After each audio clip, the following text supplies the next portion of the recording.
what Congressman Yates, you said about having to fight to get access to see some of the images. So to the best of you can answer this question, have any of you seen something to lead you to believe stronger in the existence of something extraterrestrial, well, not Chinese or otherwise? Yeah, I am hesitant to make that leap, but what I can tell you is that when Congresswoman Luna and Congressman Burchett and I were at Eglin Air Force Base, and there were hours of frustrations where they didn't want to let us see a photograph taken by a pilot during a test flight. When I saw the photograph, ultimately, thanks to Chairman Rogers weighing in with the Office of the Secretary of Defense, I can tell you it is of nothing that I'm aware of having existing in our arsenal of assets.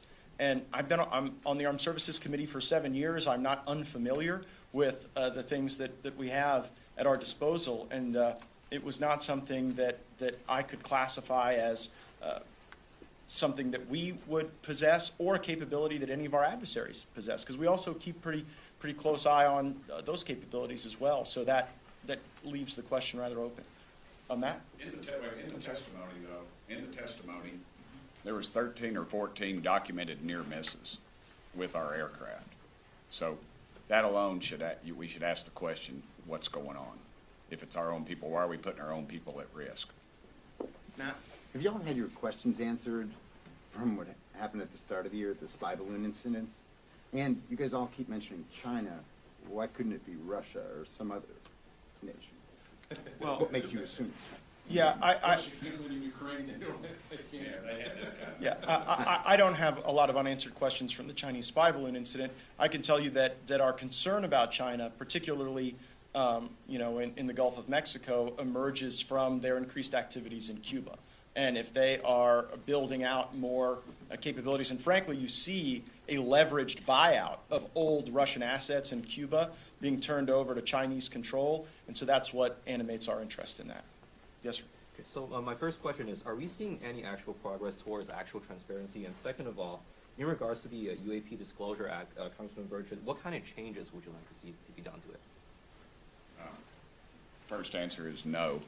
The second is I'd just like to see more transparency. That's all I want. You all in the media, that's what we got to have. And it's very difficult for me to go home and talk to people who don't trust the government when the government is telling them something doesn't exist, but is spending millions, if not billions of dollars on researching what doesn't exist.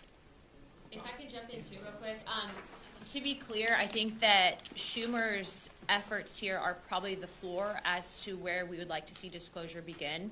So not to say that they're not good efforts. I think basically any step forward is a step forward in the right direction here.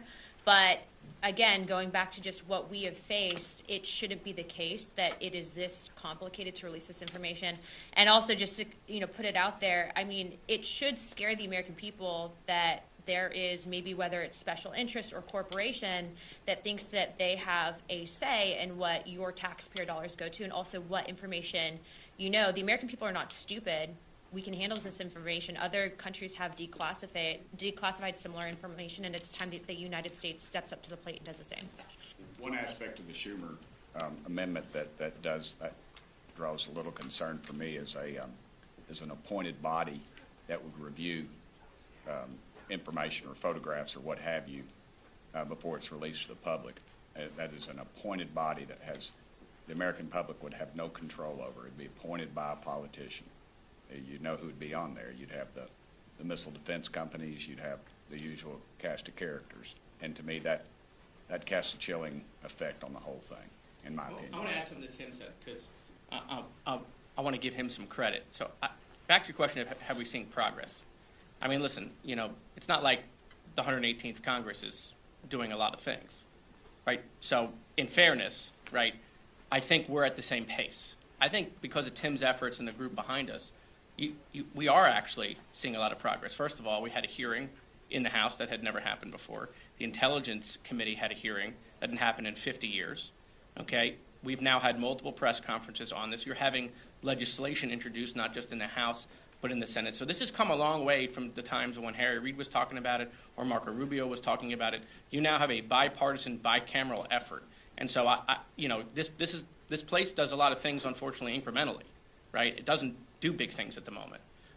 So I got to, Tim is the one who has spearheaded a lot of this. And so, to give him a little more credit that he's willing to give himself, I think we're making a lot of progress. We just have to accept the fact that the pace here in Washington, we're caught up in that same pace.